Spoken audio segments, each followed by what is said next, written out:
Hi friends, ನಮಸ್ಕಾರ ಎಲ್ಲರಿಗೂ. ಇವತ್ತೊಂದು ಸಣ್ಣ ಕಿಚನ್ ಟಿಪ್ಸ್ ಜೊತೆ ನಾನು ನಿಮ್ಮೊಂದಿಗಿದ್ದೀನಿ. ಅಡುಗೆ ಮನೆಯಲ್ಲಿ ಅಡುಗೆ ಮಾಡುವಾಗ ಪಾತ್ರೆ ತಳಭಾಗ ಕಪ್ಪಾಗೋದು ಎಲ್ಲರ ಅಡುಗೆ ಮನೆಯಲ್ಲಿ ಆಗುವಂಥ ಒಂದು ವಿಷಯನೇ.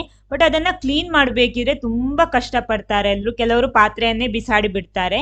ದಯವಿಟ್ಟು ಆ ರೀತಿ ಮಾಡಬೇಡಿ. ಮನೆಯಲ್ಲೇ ಇರುವ ಅಂದರೆ ಅಡುಗೆ ಮನೆಯಲ್ಲೇ ಇರುವ ಎರಡು ವಸ್ತುನ ಉಪಯೋಗಿಸಿ ಇದನ್ನು ಕ್ಲೀನ್ ಮಾಡಬಹುದು. ಅದು ಅಲ್ಲದೆ ಬಿಸಿ ಮಾಡದೆ ಯಾವ ರೀತಿ ಎರಡು ವಸ್ತುನ ಉಪಯೋಗಿಸಿ ಕ್ಲೀನ್ ಮಾಡೋದಂತ ಇವತ್ತು ನಾನು ನಿಮ್ಗೆ ಹೇಳಿಕೊಡ್ತಾ ಇರೋದು.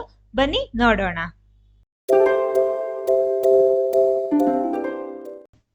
ನೋಡಿ, ಇಲ್ಲಿ ನಾನು ಹೇಳಿರುವಂತ ಈ ಕಪ್ಪಾದ ಪ್ಲೇಟ್ ಅಥವಾ ಕಪ್ಪಾದ ಪಾತ್ರೆ ಇದೇನೆ ನೋಡಿ. ಈ ರೀತಿ ಇದೆ, ಅಂದ್ರೆ ತಳಭಾಗ ಫುಲ್ ಕಪ್ಪಾಗ್ಬಿಟ್ಟಿದೆ. ನಾವು ನಾರ್ಮಲ್ ಯಾವುದೇ ಸೋಪ್ ಉಪಯೋಗಿಸಿ ಇದನ್ನ ತೊಳೆದ್ರು ಇದು ಆದಷ್ಟು ಬೇಗ ಹೋಗಲ್ಲ ಇದು. ಅದಕ್ಕೋಸ್ಕರ ನಾನು ಈ ಟಿಪ್ಸ್ ನಿಮ್ ಜೊತೆ ಶೇರ್ ಮಾಡ್ತಾ ಇರೋದು. ನೋಡಿ, ಈ ರೀತಿ ಕಪ್ಪಾದ ಪಾತ್ರೆಗೆ ಕೂಡಲೇ ನೀವು ನೀರು ಹಾಕೋದಿಕ್ಕೆ ಹೋಗಬೇಡಿ, ಅದನ್ನ ಅದೇ ರೀತಿ ಇಟ್ಬಿಡಿ. ನೋಡಿ, ಇದೇ ನಾನು ಹೇಳಿರುವಂತಹ ಎರಡು ವಸ್ತು. ಒಂದು ಅರ್ಧ ನಿಂಬೆಹಣ್ಣು, ಆಮೇಲೆ ಬೇಕಿಂಗ್ ಸೋಡಾ, ಅಂದ್ರೆ ನಮ್ಮ ಅಡುಗೆ ಮನೆಯಲ್ಲಿ ಉಪಯೋಗಿಸುವ ಅಡುಗೆ ಸೋಡಾ.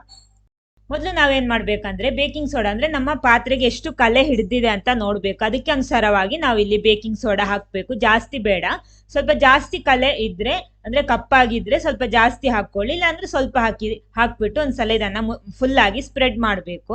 ಅದಕ್ಕೆ ಹೇಳಿರೋದು, ಇದಕ್ಕೆ ನೀರು ಸೇರಿಸಬೇಡಿ. ಆ ಕಪ್ಪಾದ ಪಾತ್ರೆಗೆ ನೇರವಾಗಿ ನಾವು ಇದನ್ನ ಹಾಕೋಬೇಕು. ನೋಡಿ, ಈ ರೀತಿ ಫುಲ್ ಆಗಿ ಸ್ಪ್ರೆಡ್ ಮಾಡಬೇಕು. ಎಷ್ಟು ಬೇಕೋ ಅಷ್ಟು ಹಾಕೊಳ್ಳಿ. ಆಮೇಲೆ ಇದಕ್ಕೆ ನಾವು ತಗೊಂಡಿರುವಂತಹ ನಿಂಬೆಹಣ್ಣದ ಅರ್ಧ ಸಾಕು. ಅಂದ್ರೆ ಇಲ್ಲಿ ಸ್ವಲ್ಪ ಇರೋದು, ಅದಕ್ಕೆ ಅರ್ಧ ತಗೊಂಡಿದ್ದೀನಿ. ಸ್ವಲ್ಪ ಜಾಸ್ತಿ ಇದ್ರೆ ಒಂದು ತಗೊಳ್ಳಿ. ಹಾಕ್ಬಿಟ್ಟು ಅದರ ಜ್ಯೂಸ್ ನೋಡಿ ಈ ರೀತಿ ಹಾಕ್ಬಿಟ್ಟು ಒಂದ್ಸಲ ಚೆನ್ನಾಗಿ ತಿಕ್ಕಿ. ಈ ರೀತಿ ತಿಕ್ಬೇಕು, ಅಂದ್ರೆ ಫುಲ್ ಆಗಿ ಸ್ಪ್ರೆಡ್ ಮಾಡಬೇಕು. ಬೇಕಿಂಗ್ ಸೋಡಾ ಮತ್ತು ಈ ಲೈಮ್ ಜ್ಯೂಸ್ ಮಿಕ್ಸ್ ಆಗಬೇಕು. ಹಾಕ್ಬಿಟ್ಟು ಒಂದ್ಸಲ ಚೆನ್ನಾಗಿ ಈ ರೀತಿ ಮಿಕ್ಸ್ ಮಾಡಿ. ನೋಡಿ, ಫುಲ್ ಆಗಿ ಸ್ಪ್ರೆಡ್ ಮಾಡಿದ್ರೆ ಸಾಕು. ಈ ರೀತಿ ಫುಲ್ ಆಗಿ ಸ್ಪ್ರೆಡ್ ಮಾಡಿದ್ಮೇಲೆ ಒಂದು 10 ನಿಮಿಷ ಸಾಕು, ಜಾಸ್ತಿ ಬೇಡ. 10 ನಿಮಿಷ ಇದನ್ನು ಹಾಗೇ ಬಿಟ್ಬಿಡಿ, ಏನ್ ಮಾಡೋದಿಕ್ಕೆ ಹೋಗ್ಬೇಡಿ. 10 ನಿಮಿಷ ಬಿಟ್ಟು ನಾವು ನೋಡೋಣ.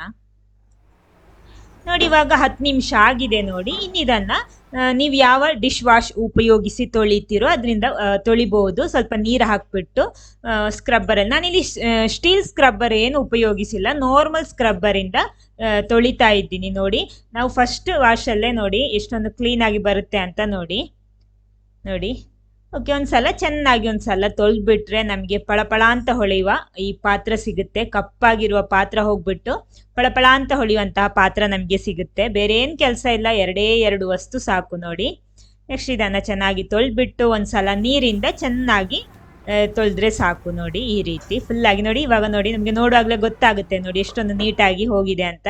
ಇನ್ನು ನೀರು ಉಪಯೋಗಿಸಿ ಚೆನ್ನಾಗಿ ಒಂದ್ಸಲ ತೊಳೆದ್ಬಿಟ್ರೆ ನಮ್ಮ ಕೆಲಸ ನೋಡಿ 10 ನಿಮಿಷದಲ್ಲಿ ರೆಡಿ ಆಗುತ್ತೆ. ನೋಡಿ ಹೇಗಿದ್ದ ಪಾತ್ರ ಹೇಗಾಯಿತು ಅಂತ. ವಿಡಿಯೋ ನಿಮ್ಗೆ ಇಷ್ಟ ಆದರೆ ಖಂಡಿತ ಲೈಕ್ ಮಾಡಿ, ಎಲ್ಲರ ಜೊತೆ ಶೇರ್ ಮಾಡಿ. Thank you.